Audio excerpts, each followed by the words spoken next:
Hey, I'm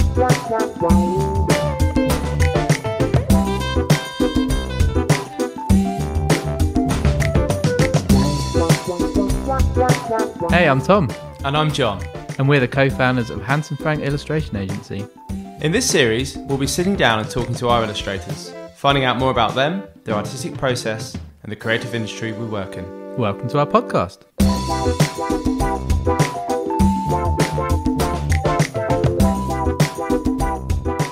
Hello. Hi. Hi, Tom. How you doing? Good. Sunny weather. I'm wearing my shorts. You're always in shorts. I now have to wear shorts until at least, I don't know, October? It's the law. The law of the land.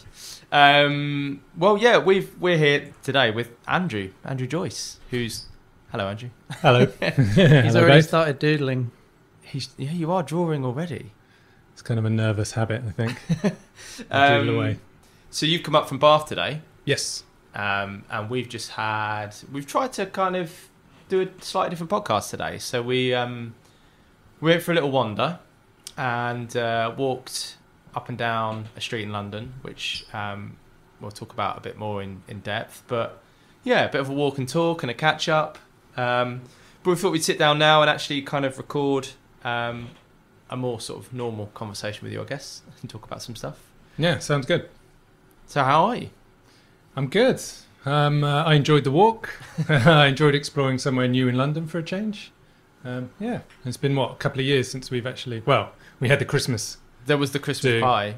But before that, it's always been every couple of 5 years that we've met up, or 3-4 years. Yeah, so kind of you've been with us for 10 plus years, but for the vast majority of that time, you were living in Tokyo. Yeah, I think probably, there was probably only 1 year, the first year, where we kind of started working together, and then straight after that, off to Japan. I remember thinking, oh yeah, it'll be back in a year. Do you remember the story of when we first started working together? Like, was there a story? I never remember them. Kind of. So, like, when I contacted you guys, I was still at uni. I was in my third year. I'd already had my portfolio made up, and I was ready to leave. Spa. So yeah, Bath Spa, graphic communication, coming towards the end, and I was just starting to send out emails to people, and it wasn't looking for work. It was more like, I'm a student, I'm going to graduate soon, can I meet you and just get some advice? Can you look at my work? Can we chat? Can I buy you coffee? That kind of thing. Yeah. And you guys were one of the ones I reached out to and said, can I come and visit you in London? Can I show you my work? And just get advice. I think you were already established. You had some like big names and stuff like that. So it was just for advice, really. And then we met. We had a meeting. I think we were talking about this earlier, maybe in Soho in a cafe. Yeah. Showed you my work. I had this box of just bits of everything: typography, people, buildings. Was it at the what was the tea shop, the coffee shop on the corner? That was it Yum Cha? Used to always meet illustrators in Yum Cha. Was it really? Yeah. Yeah. So yeah, we met there. I think it was just you, John. Yeah. And then at the end, you were like, "Yeah, we'd love to represent you," and obviously talk it over with Tom. Yeah, I need to check with Tom. Yeah, I think you added that at the end. I need to check with Tom. But then, and it was just out of the blue. I wasn't expecting it. I was like, oh, wow, that's great. I was only after advice. Yeah, but looking back, I can't... Yeah, I don't remember you being straight out of university, because we don't sign many people straight out of uni. Well, I think I got lucky at uni in that I was able to work on a few projects while I was there, like editorial, book covers, like properly... commissioned, not for money, but like I would work with the kind of master's writing course, or there's a very big local publisher, Future Publishing in Bath. Yeah, know them, yeah. So we managed to collaborate, and I actually managed to do some proper commissions, and so I think I was able to show you things like that, and so as well as probably the student work, it was also actually proper commission, full stuff. Yeah, from full brief to final stuff that I could show you. And in those, I mean, my kind of abiding memory from the early years of working with you was you used to do these super elaborate maps. We did a couple of those that I think nearly killed you. So basically, like at uni, for the first 2 years, I wasn't doing that well. Like I just couldn't find my place. I didn't know how to do it really. Like I didn't have a style or anything. I was struggling to kind of get good feedback.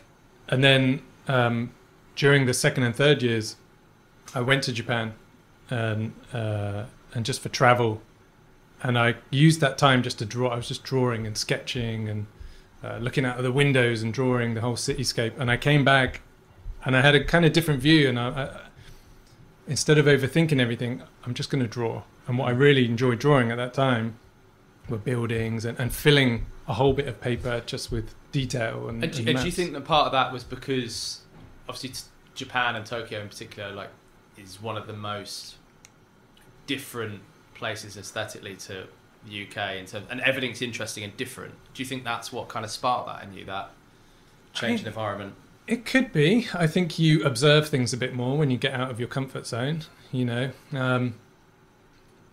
If you live somewhere or you stay somewhere long enough, anything that's amazing or new becomes the norm. Yeah. So you go somewhere new, and I remember getting there the first time and riding the train into the city and just seeing how busy it was and how cramped, like how the buildings are just, it's just so busy. I think anywhere that you go that's new, your eyes are just like wide open. Exactly, yeah. And I think if you're an illustrator and you document this stuff, it's a playground. Yeah. You're just constantly documenting that stuff. So I took that back with me to uni for my third year, and things started to click when I just started to draw the things that I wanted to rather than overthinking too much. And what naturally came from that is these maps, these like detailed, busy, large scale maps. Yeah. And at this stage, all of your work is just pen and paper, right? Yeah, pen and paper, scanned in, and then kind of jigsawed together. I was going to say, I remember you telling me it was just an A4 scanner you had. Yeah. And you were doing these massive maps and you were having to kind of piece it all together. Yeah, the first big scale map we did was, I think I was still based in the UK, and that was just like a £30 scanner, and I was just putting it all together. And then the next big one we did, I was already in Japan, and I was teaching English at the time in between, and I would run in between lessons to the next class, which was empty, and I'd have it all laid out, and it was like 50 pieces of A4. Wow. And I would fill up as much as I could. The crazy English the guy. next lesson. Yeah. Why do you keep running to this room for? What's going on? So I would just keep doing that, run in between, like 10 minutes here, 5 minutes here, and just filling these A4 pieces up. But I think the largest one we did was like, 50 pages of A4, all scanned in. That was for the, where was it in London? The Land Security? No. It was a building in Waterloo, wasn't it? No, there was another one. I'm trying to remember the name of it. We did one for Wapping. Wapping, yeah. The That was the Wapping first project. one. Yeah, that was on a huge hoarding, wasn't it? It was Wapping. But And I then- remember they were so, I think they'd printed one or two bits and then they were like, oh, there's a spelling mistake on one of the road names. Yeah. Really stressful. But that was one of the largest scale projects. And you email me and say there's a spelling mistake. And when you're writing out like 100 street names, they slip through, and it's terrible. But Easily done. maybe it's easily done. Yeah, you need like a proofreader or something. But when it's that scale, your handwriting is as tall as like an 8-year-old. And this is It's easy to spot. pre iPads, pre good Wacom tablets. Yeah, pretty much. Yeah, it was all like I say, it was hand drawn and scanned. I didn't ever, and I like that because I never really had a studio. I never had a settled space, so I'd always have everything in my kind of backpack, draw and scan. It's just how I worked at that time. So then you're living in Tokyo at this point. You've moved to Tokyo. You're teaching English, illustrating half time. Yeah, for about a year, for the first year. And then how did I think people are always interested in how you make that leap from part time to full time. Was there a jumping off point? Was there a catalyst? Was there a particular project that made you go for it, or was it more of a gradual thing? No particular project, but it was the point where I turned down a job because I had to teach English. Yeah. So I think probably, you guys came to me and I had to turn it down, and then I went back and I was talking to my wife and I said, I don't want to do that again. And then when it did happen, I took it on, but then said to my boss, like, I'm going to go part-time. So it was kind of that, it started to overlap. And when it started to do that, I made obviously the illustration a priority, and there was no guarantee that it was going to keep coming in, but I thought now's the time to do it. If it's starting to overlap, I'm either going to keep doing this part-time and it's never going to happen, or I just make that leap now and just hope that more keeps coming in, which it did.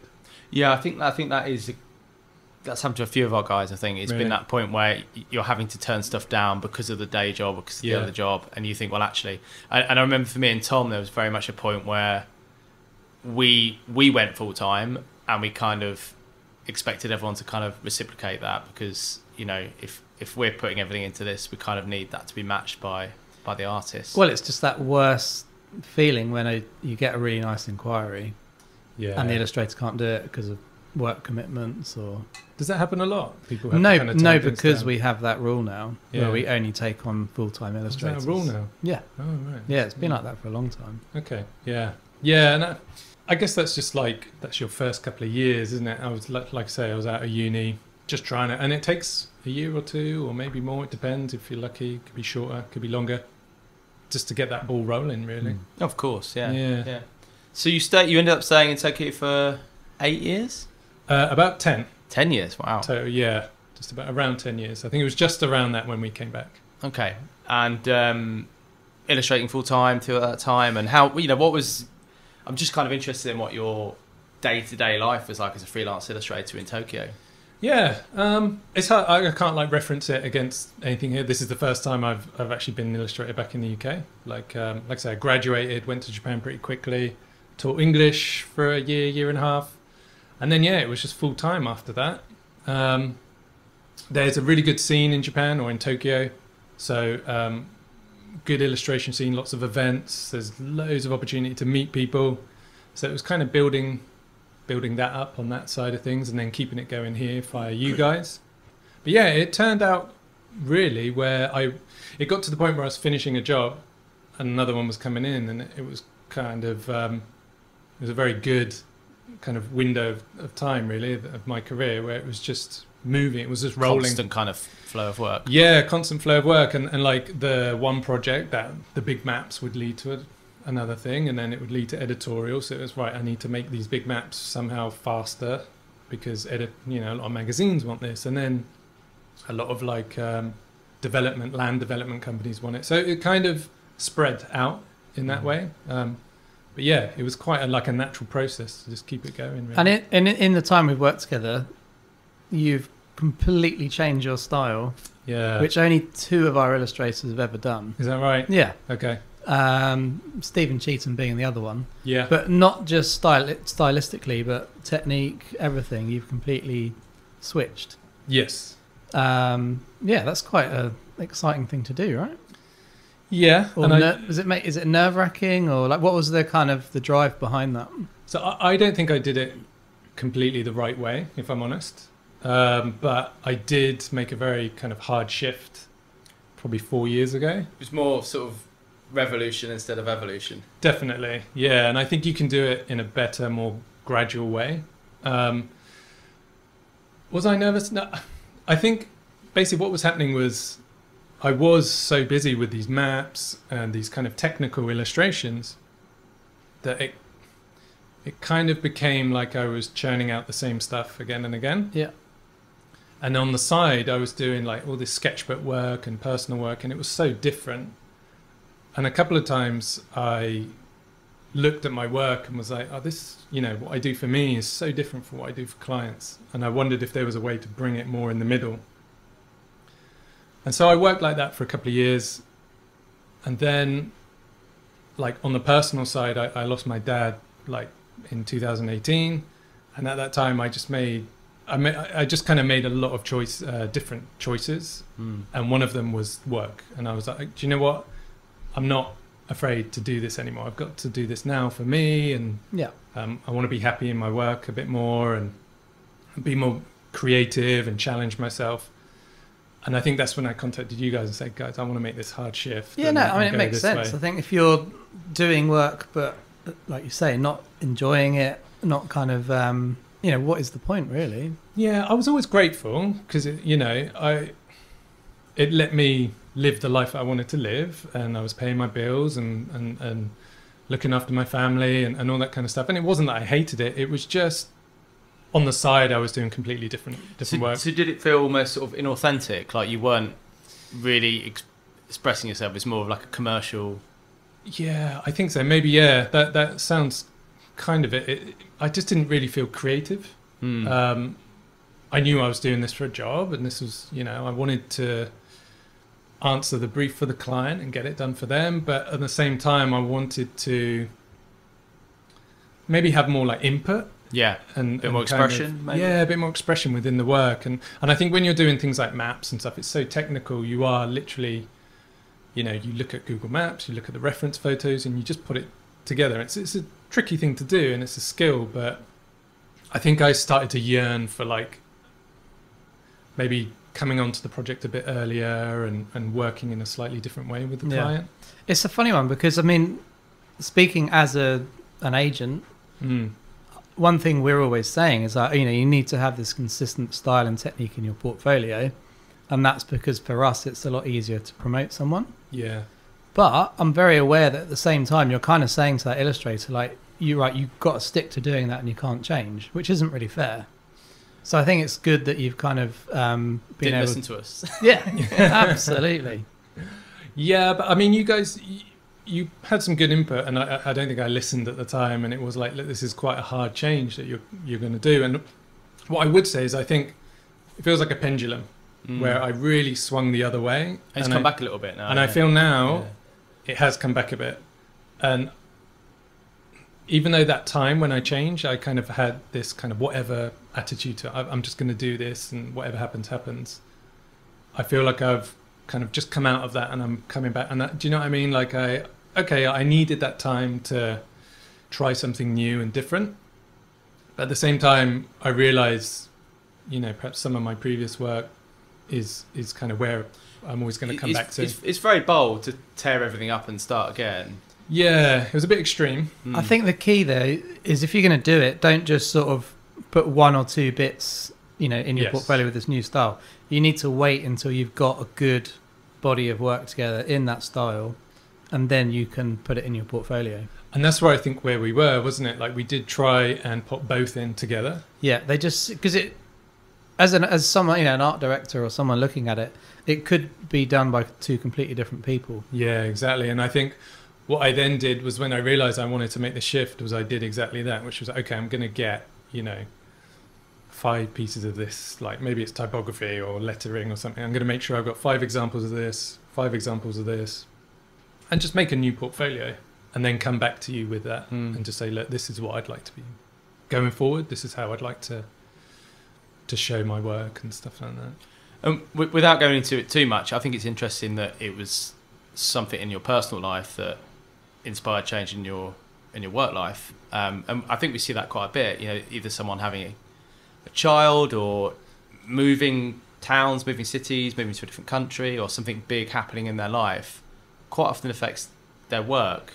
I think that's maybe something that only happens in the creative industry. I don't know, maybe more broadly, but it seems that because you're making stuff that comes from you and has some of your personality in it, it really does affect how you work. Yeah, and like whenever I've talked to people, we're kind of lucky in that we can shape, keep our interests within our work. Like what you put out there is what you get back. Absolutely, yeah. And if you're interested in hiking, all of a sudden you can kind of shift your work towards that, and hopefully kind of get that back and kind of keep your interests within your work, and we're quite lucky that we can do that, and it's flexible enough. But obviously, if it's sort of done in the right way and stuff like that. So what you're interested in, your personal life, everything like that's going to have a huge, I think, impact on the work that you do. Yeah, definitely. So you still have an agent in Japan. Yes. And obviously you work with us, kind of rest of the world. This is a question that sort of came about from social media. Luis Mendo, who's another of our artists. I hate him. Next question. But he was asking about what that transition was like from life in Japan to the UK. And there was another question we're going to kind of tie into this from Ari, who was asking about the difference between Japanese and the Western illustration market. So I guess 2 questions in one there, but what are the differences in terms of life and work? So I was living in Tokyo, and I've moved back to Bath, which is a much smaller town with a less kind of creative scene. It still has one, but obviously comparing it to any big city is probably not fair. So I'd say the biggest change is just that ability to go to events, meet random people, always have an exhibition on, or an opportunity to show your work and stuff like that. So I think I've found that I'm sort of more, I'm not in a bubble or a group of illustrators anymore. It's kind of me. And, you know, it's kind of what we came back for, to have family time and stuff like that. So, but on the professional side, you're just in a smaller bubble, I think. I've never really been an illustrator in the UK before, so it's all new to me. Yeah. It's been really nice. Like a couple of times I've, you know, come to London for work and stuff. So it's all new. And you have a studio now in Bath, right? Yeah, I have a studio, Bath Artist Studios, down on the river. It's a collective of like ceramicists, artists. Did you have a studio in Tokyo as well? I had, on and off, I had a studio, then I kind of worked in different places, and towards the end I had a share studio, yeah. But you prefer that separation from daily life? I think you need it. Like, I've done the working from home, and it just doesn't work for me. It's just so tricky. So, and especially when like work is it's kind of the thing I love, you know, it's illustration, it's kind of very much who I am, and you need a cut off. Yeah, it all bleeds in together if not. Yeah, I guess. Yeah. I've worked from home and kept working and kept working and kept working because no one told me to stop. Whereas having that studio and just having to get back, it's a nice mental break. So I think that really works. And I guess going back to sort of the second part of that question, I probably should have asked them separately. But what are the differences between the Japanese and the Western illustration markets in terms of how clients work, how briefs work? Are there any significant differences? I would say there's a lot more face-to-face in Japan. It's very important.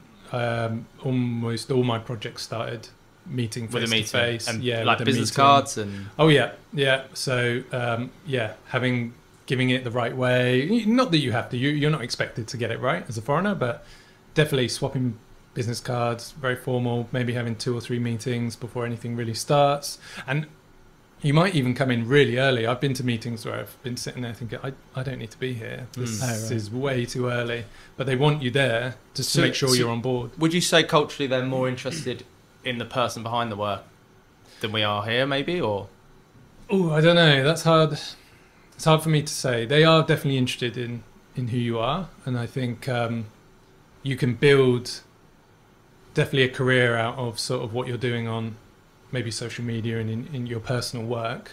And they're very interested in perhaps what you as a foreigner might, how you as a foreigner would see Japan. Okay.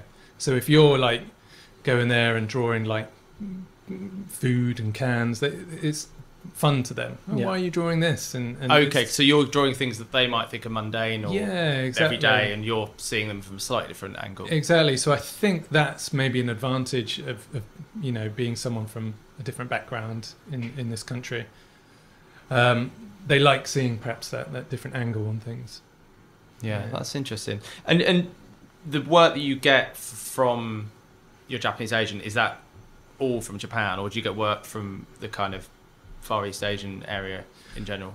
Mostly Japan, but there is also kind of a connected scene with Taiwan. Hong Kong used to be big, and then there's a few places in China and stuff, but I think mainly Taiwan and Japan are quite like they seem like they have very thriving similar art scenes, so they work a lot together. Korea's really booming at the moment as well. Yeah, we get a lot of briefs from Korea. That seems to be taking off huge at the moment. The shopping mall briefs. Yeah, they have a lot in them in China as well, right? Yeah. Are they making like 3D... Everything. They just go absolutely crazy with them and do all sorts of stuff. Yeah. It's great. It's amazing. Yeah, Korea seems to be just like, they want to do everything. Yeah. And then China, I've seen those shopping mall briefs. It's it's crazy. I think one thing we perhaps have seen as a slight trend with that market is often there's an interest in licensing existing work. Oh, really? And I don't know what that is about. Maybe just because you know what you're going to get and there's more certainty. Yeah, they're much more keen to commission something that's pre-existing rather than commission something that's new. So they would come to you and say, "Is there Can an we have this artist image?" with? Is this like a that's not been done before? Or Yeah, not well, used we've seen before? this artist. We like these images. Can we use them? Wow, I haven't heard that. Which is a slightly or when you do get a brief, it can be very prescriptive. Perhaps a little less creative freedom. I don't know if that's just a general trend or if that's just something we've. Yeah, I don't know if I would say it's more specific, but yeah, they would come to you with a very clear idea of what you need or what they would like.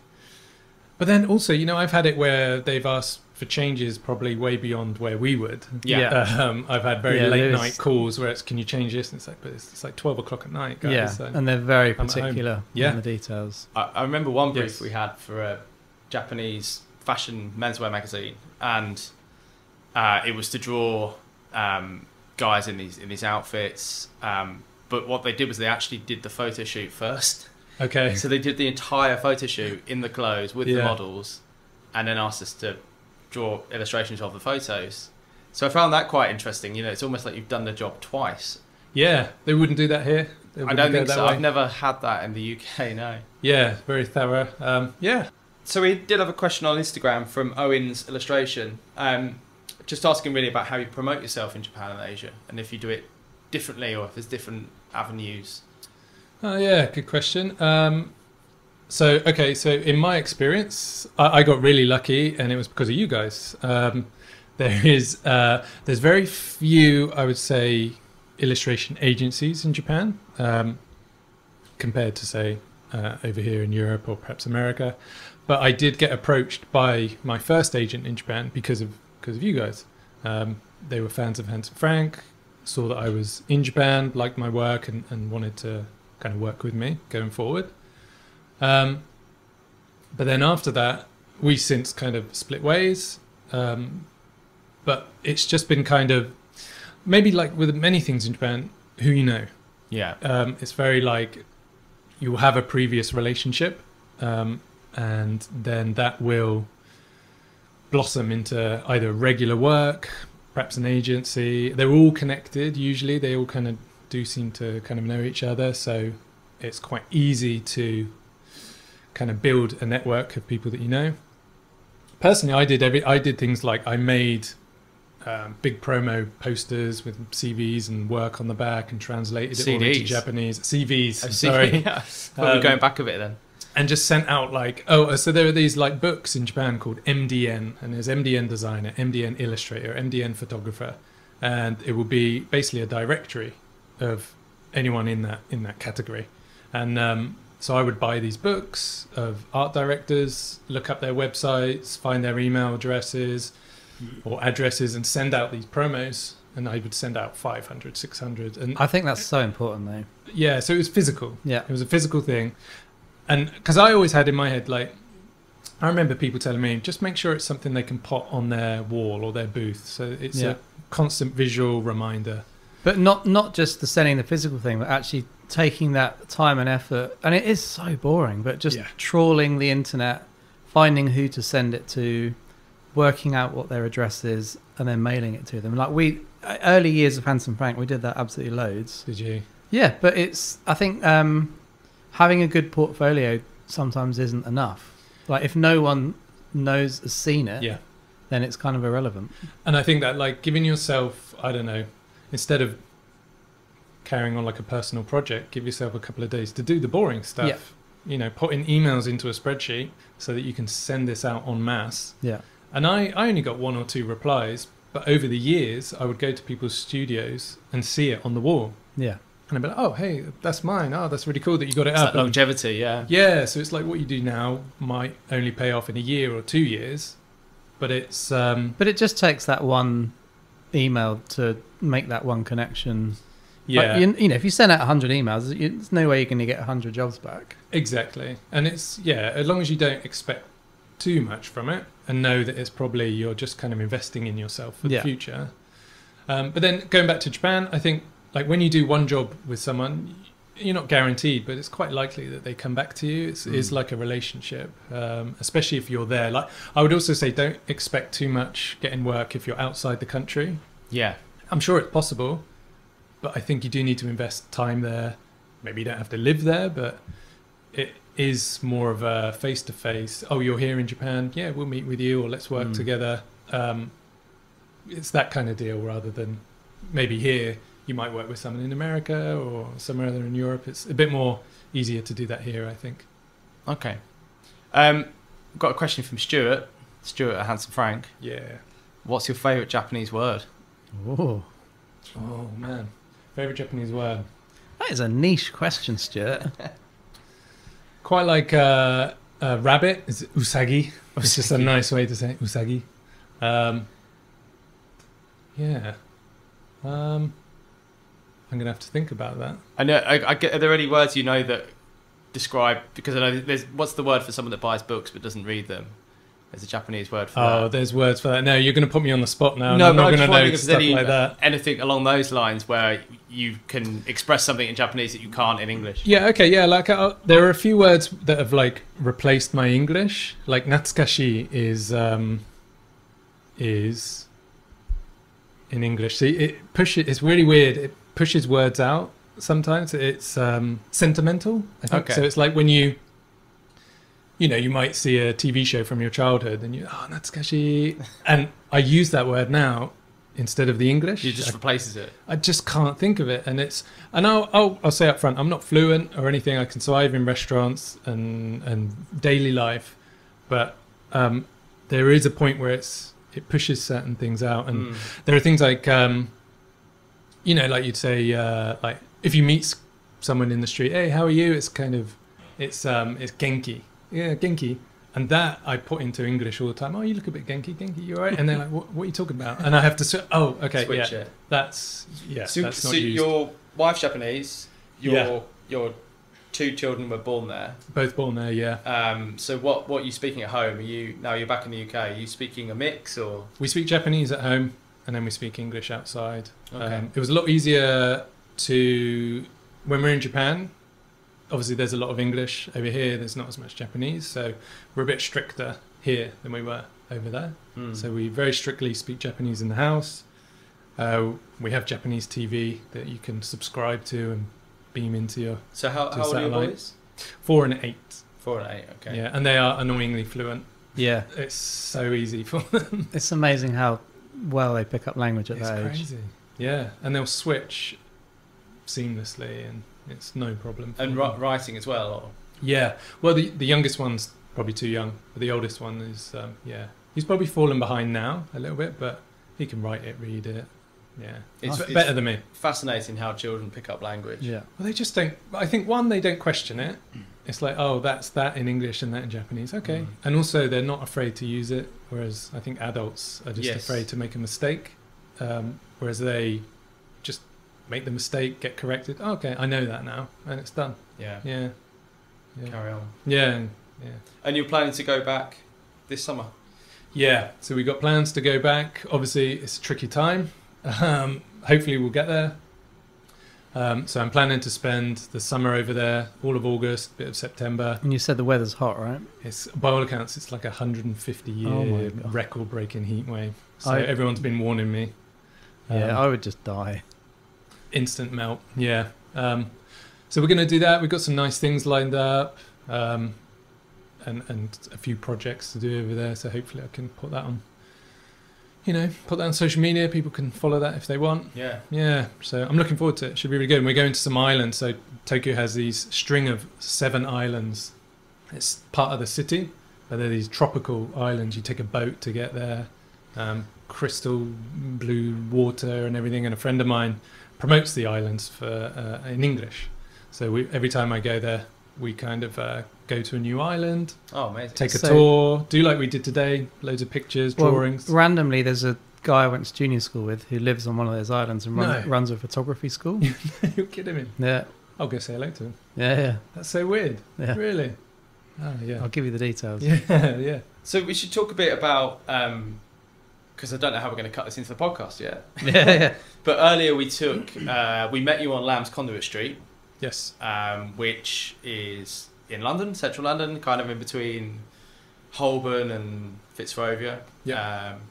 And took a walk down there. And the idea was just to record a slightly different podcast, but also because you draw buildings and you draw maps, we thought we'd kind of walk down this interesting street and talk about the architecture a bit and get you to draw some of it.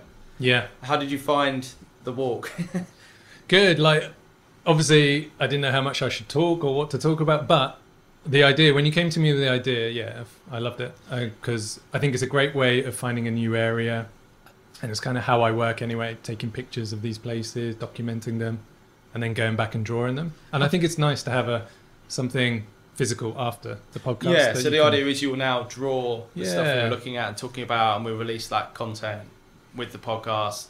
Probably going to be a series of shop front illustrations, but also a map, maybe. Yeah, I think so. I think the way I work, it can be, I'll draw everything individually, and then it can be placed into a map. So yeah, I'm really looking forward to just kind of, and it's kind of stress-free illustration.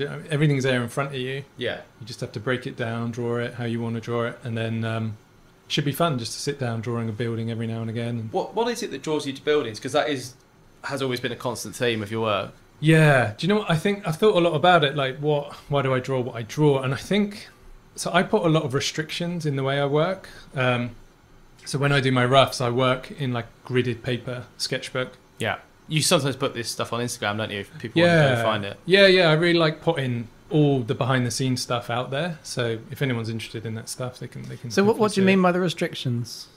So I think the idea of a blank page terrifies me a little bit, and it's almost like with photography, there's almost too many options. Like you can have this aperture, that range of field, this f-stop, and it's almost like I need to narrow it down so that I kind of give myself guidelines so I can get to the finish through the God, I think the finishing post. I think a professional psychologist could really analyse that. I know, and it's got all sorts of I'm sure OCD and all those kind of things. But I think with a building, it's all kind of there. I can see everything there, and it's almost like Lego blocks. I can see, right, that's a square, that's a circle, that's a semicircle, and I can put that all together and see how I would draw that. And it's quite Have you easy ever for me. tried breaking those rules? Yeah, I've got, so like in Tokyo and with Luis would run this like drawing club that we would do every month, and he's very much the opposite, and we would have this running joke of trying to draw each other's styles and stuff. And his drawing class it's not really a drawing class, it was very informal, but we would walk around Tokyo and draw, and it was about this freestyle drawing. And I would of course embrace it. I would never like anything. It reminds so Sarah Maycock, one of our illustrators who's a painter, she does this like blind sketchbooks. So she closes her eyes and draws something, and they're annoyingly good. But I think it's her way of just kind of opening up what's possible. It's a relaxation method of anything. Yeah, and I think that it's a way. It sounds mental and it sounds like really over controlling, but it's just to have, say, like a gridded page and then start drawing. It just gives me this calmness that I can, okay, I've got these rules and I need to work within these rules to capture this building or this object, this person, and it just allows me to focus in rather than an empty page. I'd be trying this, try that, maybe go over here, I'd get lost, and so it just gives me that focus to be able to just finish a drawing, I think. That's interesting. Maybe that's something that other people could try. Like somebody who wants to try illustration, would you recommend that as a way to just... Oh man, maybe if it worked, it would have to work for you, I guess. I mean, I could see people really say, well, no, that's kind of the opposite of the freedom of drawing and illustration, but it's just maybe putting some rules in place for yourself can help. You mentioned your dad was in the military as well, right? Yeah. You think that's where it's come from? Yeah, so I'm trying to be the psychologist again. But yeah, it's just, this rules and having to... structure and abide by. But you know what, I think, and it's really weird, like, having, this job that's so, it's personal and it's very, like, who you are, you can kind of relate it to other things. And I think I'm like that in life anyway. Like, I don't have many things. I'm quite, I buy just clothes of a certain colour so I don't have to think about it too much, and I just pick stuff out. Okay, blue and white and yellow go together, so that's what I do. So I kind of have these That sounds mental now. I'm sat here talking to you. But I kind of have these rules throughout my life, I think, and I think it's just bled into illustration. I was going to ask about colour. Do you, in the rough stages, are you thinking about colour then, or is it black and white? Oh, good question. I suppose on a lot of commercial jobs now that the colour palette is kind of prescribed to you. Yeah, sometimes. Yeah, not all the time, but they do come to me with a palette, certainly. But no, I would say when I'm working on a rough, I just work on the rough, and I work in a completely. I do all my roughs in a red color. It's just to get that out of my head. I'm just working on this, and then I go in. Like normally after the rough stage, I'll start looking at palettes, 2 or 3 colors that go together. Sometimes it's decided for me, like if I'm drawing like one of these pubs or something from a personal project, it's already there. But most of the time it's the last part. Yep. Everything's drawn up, then the colors come in, and I give the client a bunch of options. But it might be the last part of my stage, yeah.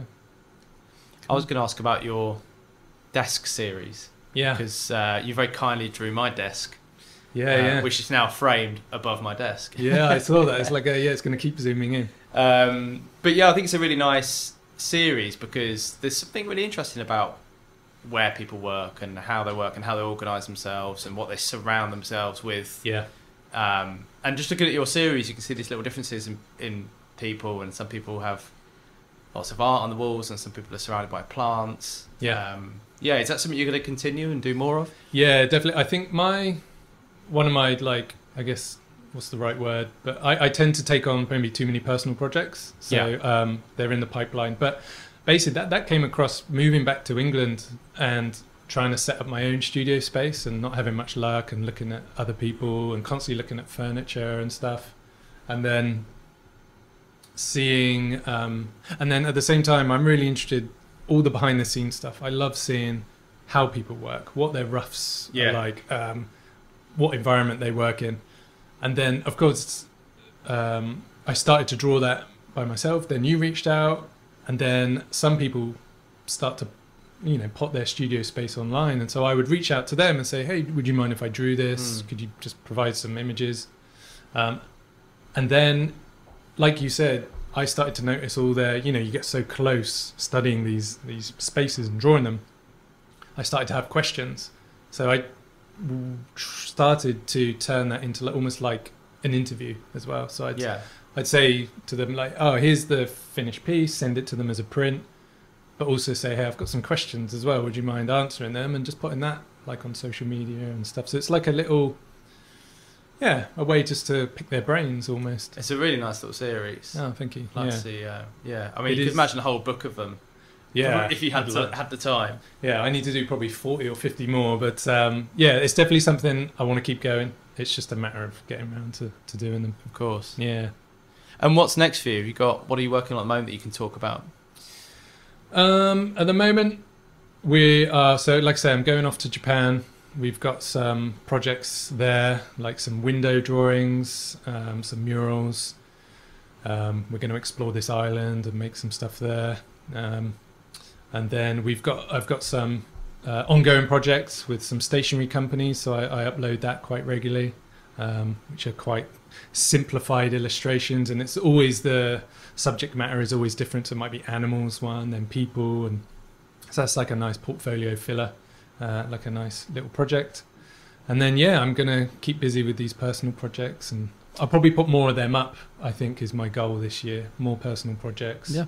Stuff like that. I think they steer so much of people's work and the inquiries and commissions they get. Really? Yeah. And I've heard more and more people putting up personal work and using it as a personal portfolio and social media, I mean. And I think, it's just an excuse to keep making work and keep experimenting and putting stuff out there. And you've always had a good mix of like editorial, bit of design, bit of advertising. Is that something you enjoy, having that mix? Yeah, I've always really enjoyed that because I've always really liked bouncing between projects. So when you've got these different deadlines, editorial's quite fast, advertising might be quite long. So you pick one up and put one down? Yeah, I like to do that. I think I don't want to like burn out on one project. So I time them quite carefully to know that I can do it, but I like bouncing between. That's interesting. Maybe not within the day, but it might be like Monday is this one, Tuesday is this one, and then sometimes it will be a couple in the day. But yeah, so I've always liked having them small, medium, and large projects at the same time. Nice. Yeah, I think that's everything. us. Yeah, it's been a good chat. Good. Yeah, thanks for coming up for the day, and thank you for agreeing to our idea of kind of walking around and. Yeah, I'm looking forward to seeing what work you produce from it. Yeah, no, I think we got loads of good-looking buildings to draw. It's going to be good. Cheers, Andrew. Thank you, guys. See you soon. Cheers.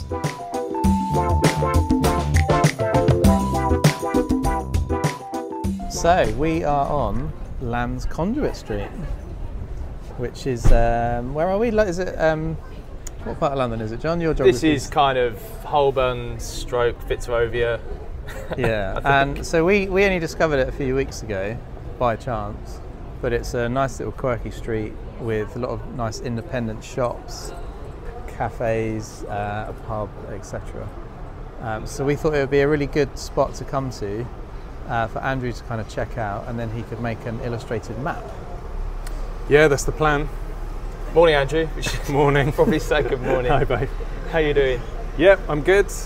Yeah, I'm ready to explore. Let's go for a little walk then. Yeah. This way? Yeah. We're in the north end and we are heading south.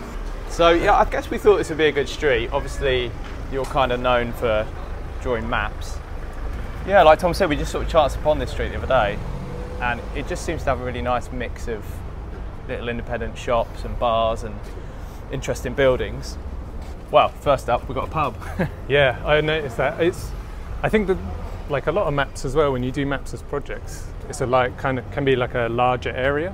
So the fact of just doing one street is kind of nice, and kind of exploring one street. And when you look at a building and you're trying to, I guess you're looking at a building and trying to envisage it as your illustrative style. What kind of things are you looking out for?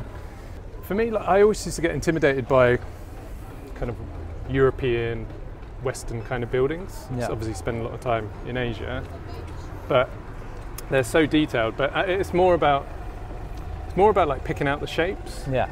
Like I always kind of break down things. How would I draw this? Like, so we're looking at the Perseverance now, which is I'm guessing a Victorian pub on a corner.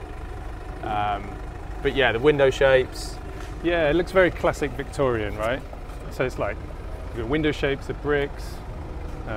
Yeah, obviously square windows. But they're just little shapes in there that I could see, all right, that's how I draw that, that's how I pick that out. And I guess over time I can kind of guess what that would look like as a final result. And then some of them are a lot more like appealing than others. So this one looks really good. I think there's the curved arches, the flowers in the windows, stuff like that would kind of render really well in illustration. But then there's also like a bit of a challenge, like it's on a corner, right? And I kind of draw things quite flat. I was going to say, normally you draw quite flat. So it's like, that's a challenge, and how do you start? Do you draw it from the side, but you want to capture everything? So yeah, something like that would be like a challenge that you'd want to maybe take on. And also colour, obviously you've got really bright colours in hanging baskets here.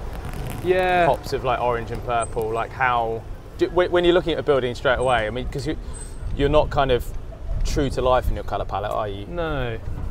I like to keep it quite minimal, the colours. So it wouldn't worry me, like anything there.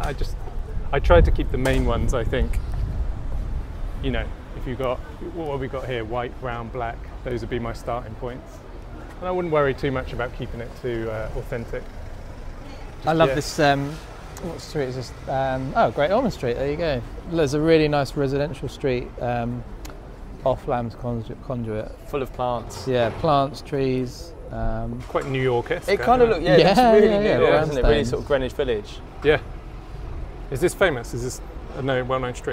The Great Ormond Street is obviously because of the hospital. Great Ormond Street, I don't know. That's nice. Look at that tiny one in the middle. It's a really thin one. Oh wow! Stuck in between, kind of. That is two cool. other ones. London's cool like that. I think you can just constantly find stuff. And we're next to a massive post box. Drawn a few of them. Yeah. Big red. When you were living in Tokyo, were you like drawn to drawing kind of British things? Did you miss home and sort of draw it? Yeah, I definitely, like, I never got homesick, but I did. It's weird, like I almost became more British moving away. Do you know what I mean? Like I wanted to wear tweed at one point, and I kind of like was listening to more British music, and it's like it's kind of a reaction, I guess, to living abroad. You become like a quintessential English gentleman, or you're Welsh, right? Yeah, I am. Yeah. British gentleman. I didn't actually know that. Yeah, well, yeah, I was born there, but then my dad's military, so we moved every 2 years. Okay. So you don't speak the language? No, I can't. Like, I'm not Welsh in Wales. I'm not English in England. Okay. I don't know what I am. So, fair enough. yeah. Let's keep walking down. So does it start here? Or does that So start yeah, the top of the behind? street is there at the square. There's a really nice sort of Victorian park. This is just, I don't know, this is pedestrian, I don't know, yeah, except cycles. So yeah, it is pedestrianised. And does it have a history? Do you know anything about the street? We're going to do some research after the podcast. Yeah, that's the... What struck me the first time I walked down here, a lot of the streets in London tend to have, well, just there's normally more women's clothes shops than men's, but for some reason every clothes shop on the street seems to be menswear, which kind of drew me in. So we're just walking past Oliver Spencer here, which is a really nice label, but again, a really, really beautiful building with, I presume, flats or a maisonette above it. Yeah, you got nice details as well. All things like on the sides and the pillars. Should we take a walk in? Yeah. I'll take a quick photo. So do you mainly work off photographic references? Yeah, I find it a lot faster. Like I could Should we move out of the way so you can take the picture? But then I could, I mean, where would you draw? Or I Yeah. could spend all day just sitting down in a sketchbook. Whereas I like exploring places. Like I genuinely like, if I'm drawing a place, I like to go there if I can and explore it and just take the photos and have a coffee. And then I like taking all that back and working from that. So it'll be a lot of reference photos, bit of sketchbook work. But, Sounds like a bit good of mix. excuse for a work holiday as well. It's a bit, isn't it? It's just a big excuse. Let's pop in. Nice floor. Morning.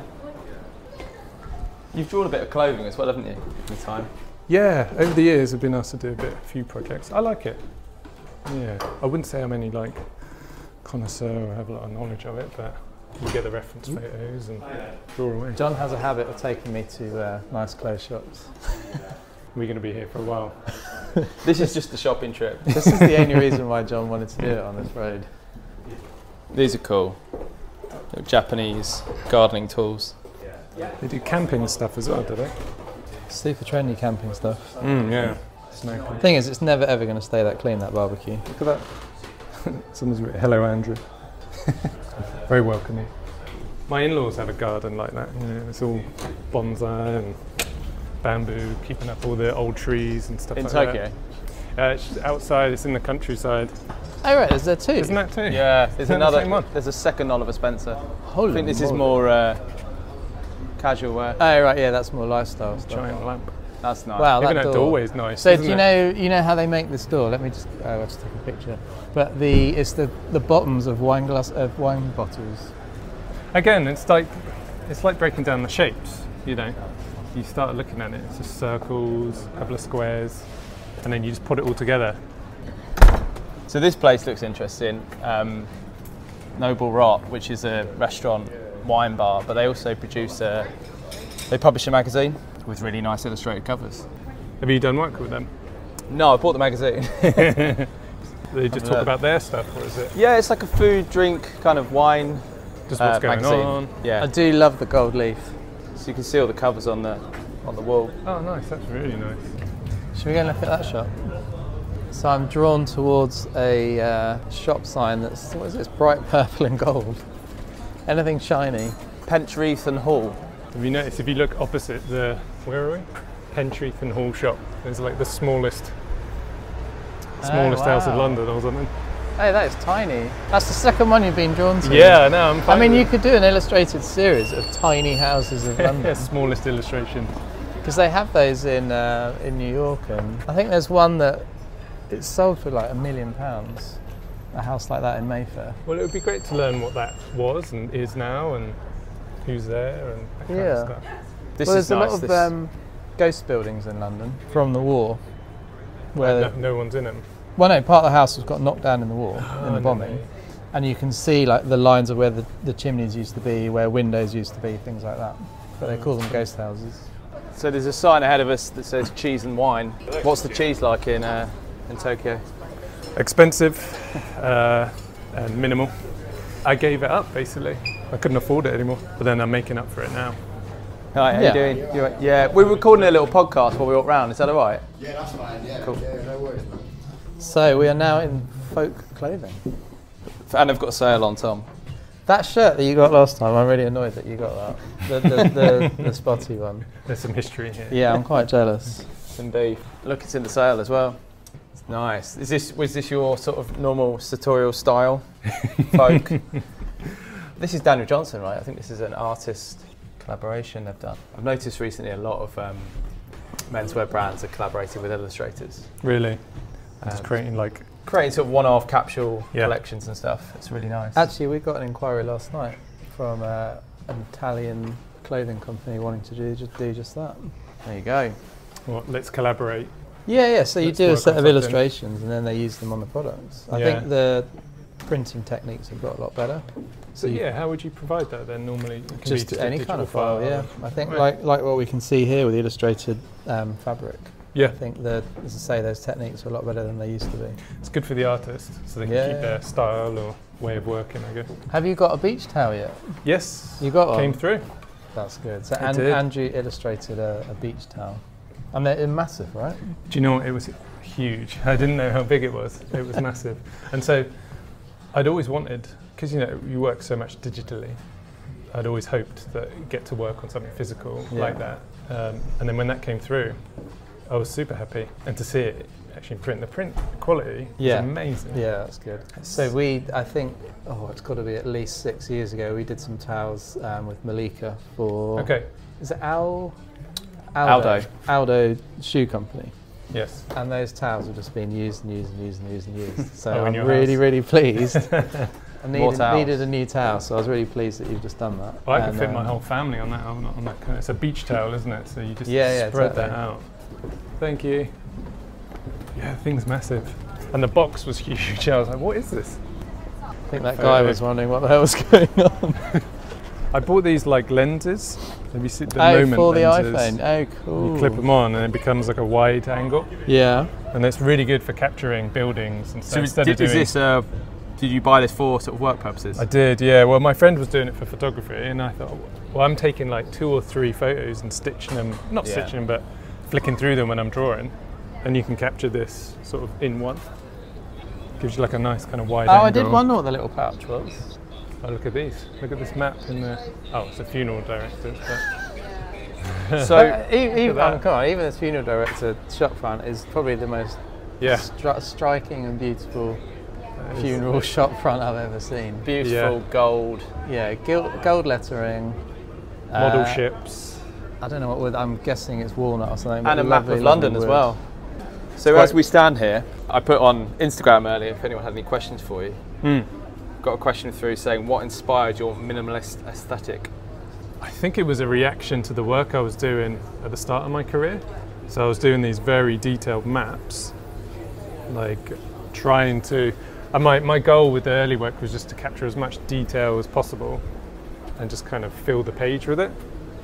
And then I think after doing that for a couple of years, it was sort of a reaction to go the other way. Yeah. And to break it out. And then a lot of my sketchbook work was really simple, really simplified. And I tried to make the decision to bring more of that sketchbook style into my client work. So I think that's it really, kind of a reaction to what I was doing. So next shop along is Dawson Flowers.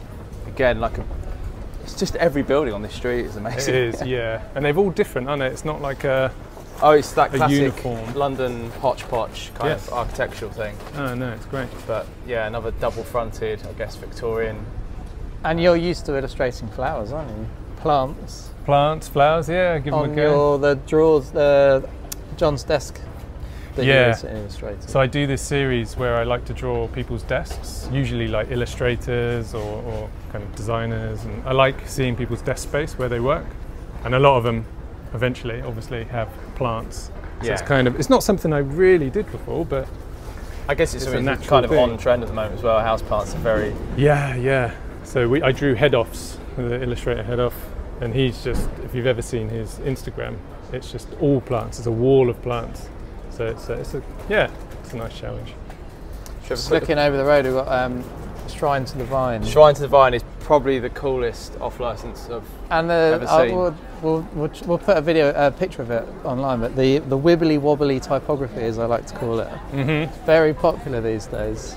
Is it really? Yeah, You're seeing it a lot? You see it a lot. But then, is that hand-drawn on the window as well? No, that's right? vinyl. It's a great looking building. What I quite like is that the top 2/3 are all quite uniform, Yeah. maybe differ in colour, and then you've just got the bottoms, which are just so different. I've always wondered what it's like living above a shop. Yeah, Probably not too completely good. not Well, the interesting wine shop at all. might be alright. I mean, I was going to say, of all shops. When we first moved to London, we viewed loads of properties, and I looked at one little flat on the top floor of this house in Maidvale, and then I looked out the window, and there was just this massive extractor fan for the chip shop that was below, and you could just smell the grease. Yeah, Like, absolutely no way. so this is quite like a bold choice for like a wine, I guess. Yeah, to go with really. quite the strong illustrative style. Oh yeah, you're right. So yeah, we're now in the wine shop, which is, as you say, probably the most well-branded wine shop I think I've ever seen. Tom stood in front of a massive illustrated mural. I wonder who did that. It's amazing how they've laid out all this wine. So clean illustrated wine labels, we've done quite a few. We're doing one at the moment. Stand there, boys. Can't say who it's for, Yeah. but I think it's that kind of extension from beer bottles. Sorry. It's got really popular. So has one died down and the other one picked up? No, they're both. I think the same. wine is picking up. They've kind of, they've obviously seen what the beer brands are doing. I was going to ask, why do you think it is? I think, like any brand, they're just trying to push what they do. Wine bottles are very much typographic. You'd get a nice picture of the building or something. They're fairly common what you're going to get. Well, even here, like if you take a step back, it's all white labels. Yeah. And typography. So as soon as one brand, yes. I don't know, throws a bright, colourful illustration on there, you're like, oh wow, that really stands out. Yeah. And then obviously when you've got that with beer now, craft beer, everyone's doing it. Right. Which but it looks Opposite great. problem. But there's so much tradition in wine labels, isn't there? Like the rule, especially like the French wine labels where you have the chateau and it's drawn in a certain style. Okay. It's really interesting to see winemakers, modern contemporary winemakers, kind of pushing things. So can I ask, is there like a uniform, like you've got certain long labels here, short stubby labels? Are they quite strict? I mean, I'm no expert, but the one we're doing at the moment, there's 3 grades of their wine, and each bottle is slightly different, has a slightly different design. They're all going to use the same illustration, Okay. but just in different ways. A friend of mine told me that you should check the weight of the bottle of wine Okay. because literally the heavier the bottle, Yeah. the nicer the wine is likely to be because they've bothered to put it in a nice bottle. So they probably get them in to do the signage as well. Yeah. Is that, let's just have a little wander down here. Going down Emerald Street, which is a sort of a short alleyway, I guess. It's like a, There's a bike shop, Tom. There's a bike shop in, it's not too far from here, but every single time they fix a tyre, they take the inner tube and they've made it into this ball. okay. And it's just got bigger and bigger. And last time I saw it, it was sort of waist height. And they leave it sat outside the shop, and someone tried to steal it. Bounce it down. Yeah, it's absolutely massive. And then I think as they've got quite a big online following, someone rode past and noticed it, informed the shop. Really? So then they did get it back. It's got its own neighbourhood watch. Yeah. This to me is very London-esque, these kind of converted factories and big arch windows. Yeah, I guess these are old warehouses. Well, these have all been Warehouses, done. They've all got the same numbering on them. They're lovely inside, huge, big, airy Yeah. spaces, great places to work. So there's a lot of attention to detail Yeah. along here. Definitely. Right, back up onto the main thoroughfare. Oh, Is this cool. something you guys might do anyway, like if you're exploring somewhere, or keep it to like one street, go up and down, I mean, when you travel, that kind of thing? yeah, I guess one of the nice things about this job is that there's been opportunities to travel. For me, when I find cities funny, because you could you know, we don't know this area. Yeah. You could be walking down literally the next street that has nothing on it. Okay. Thinking, oh, there's not much around here, and you've got absolutely no idea what is on the next street along. I kind of find that quite frustrating sometimes when I go to different cities around the I world. feel like you've just missed something. Yeah, but then Google Maps has kind of solved that, because I use it all the time, and I think it almost learns what you like and then recommends stuff as well. So Google Maps really helps me. And it's also good, like, that's kind of if you can meet a local, it kind of gets rid of that as well, doesn't it? They'll take you to a place you'd never go. Yeah, exactly. When I go to New York, I try to walk as much as possible. It just seems like every single street in New York has got something interesting going on it. These two are nice. So what's that? Hairdressers and But not many have that sort of basement area. Yeah. It's just almost like just these two. it's just like a raised ground floor. Yeah. That's very nice.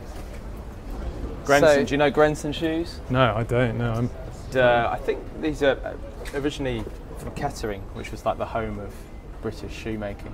So yeah, look, England, 1866. This brand is from. The other thing I find interesting, QR codes are finally popular in this country. Yeah. Like in Tokyo, they've been used for years, right? Yeah, you see a lot of QR codes. You've seen them for a long time. And it's actually the pandemic that's got the public using them. Menus, stuff like that. That smell of leather. Yeah, straight away. Isn't it? We're now in the shoe shop. Yeah, I think there's a couple of like traditional British shoe brands that seem to have survived. But they're sort of known for these really chunky soles. Big soles, yeah. They remind me of Mr. Tickle. Because he always wore brogues. He did, he was very smartly dressed. All the Mr. men were pretty well dressed. I guess we're sort of coming to the end of the street now. Yeah, so we're reaching the end of the kind of pedestrianised area. We're kind of getting into, there's a police station down there and another coffee shop. I like how it's kind of topped and tailed with a coffee shop. It's easy to miss stuff as well, isn't it? Kind of walk past a few things. Yeah, we missed, there was a suit makers. I don't know if you saw really? that, with the guys making the suits in the window. Tailors, should I say. There is one more shop I think we should have a look at, which sells umbrellas. So in this one street you could get cheese, shoes, camping equipment. There we are, look, talk about umbrellas. niche. London undercover Well, one thing I umbrella noticed shop. One thing I noticed from Tokyo is that they still have that sort of, there is an umbrella shop, there's specific shops for specific things. And especially if you go to certain areas, Yeah. for example the east side of Tokyo is still kind of considered the old style, and it's a lot of makers there. There's little factories, people making the sketchbooks, making paints with pigments and all that kind of stuff. And so do they still have that thing where, for example, shoes, you get all the sort of shoe shops in one area? maybe, yeah. I think it's, it can be like a lot of brands and stuff pop up. It's kind of where, it's the same as here really, like the kind of cool kids go to one area, it becomes cool for a couple of years, then all the brands come in and it just moves around. Yeah, nice. But what you do have is styles. You know that this is the, I don't know what the London equivalent, I'm embarrassing myself with lack of knowledge of names, but like this is the Brixton style and this is the Holborn style. Oh, okay. Do you know what I mean? It's very strong in that yeah. sense, I feel. What, the buildings or the... Maybe Just the the building, but area. the fashion, Yeah, okay. the people. It's like if you're a certain age, you might stop going here, but you go here, and you Okay, say, right. okay, I would guess you're a Shibuya person, you're an Ebisu person. You can see it in the way someone dresses, literally. Obviously not 100%, but I think, there There's a are vibe, little tips and little vibes. The umbrella shop is just opened whilst we were stood here. Should we go and that's have a perfect. quick look Yeah, inside? I'll take my photo and join you. I'd love a nice umbrella, but I would definitely leave it on the tube. They have a really nice window display. Really cool. Is it permanent, your window display, or do you change that up? We change it up. Yeah. That's really nice. Yeah. Do you have it in-house, or is it like you invite people to come in and do it? The girl that did it, who works here, she actually she's in Harrods herself. Oh really? But she works here normally, but she does that. And, That's lucky to have that. yeah, that's fantastic. That's really nice. Right, I'm making my first purchase of the trip. Oh, look at that, Frank's Dogs. That's perfect. So a mini hot dog van called Frank's Dogs. Can I take one of these? Is that going to go on the desk? That's going on my desk.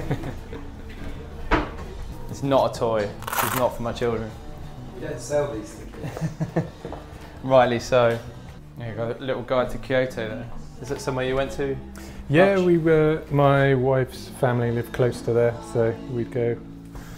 I better fact check this. But yeah, it's lovely there. Right, should we try and wrap up this and then...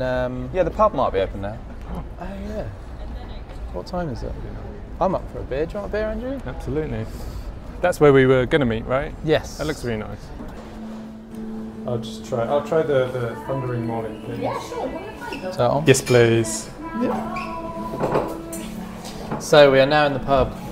What's the name of the pub, sorry? Perseverance. Perseverance. I'll have a pint of Guinness, please. Which one did you get, Andy? Got the cider, Thundering Molly. John, which one should I get? I always rely on you for... Hello, that's what we had last time. But this is going to date the podcast. We stood here and Boris Johnson is resigning. Oh. Has it happened? Yeah, no, I think it's happening now, right? He's confirmed that he is resigning and there's going to be a speech later. Thank you very much. You're welcome. Oh, it's lovely. Thank you. Cheers. Thank you. And if you'd like to know more about Handsome Frank and our artists, check out our website, handsomefrank.com. Thanks very much for listening.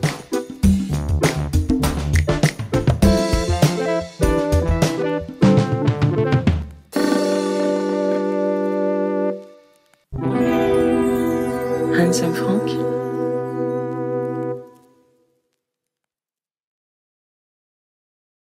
Handsome Frank.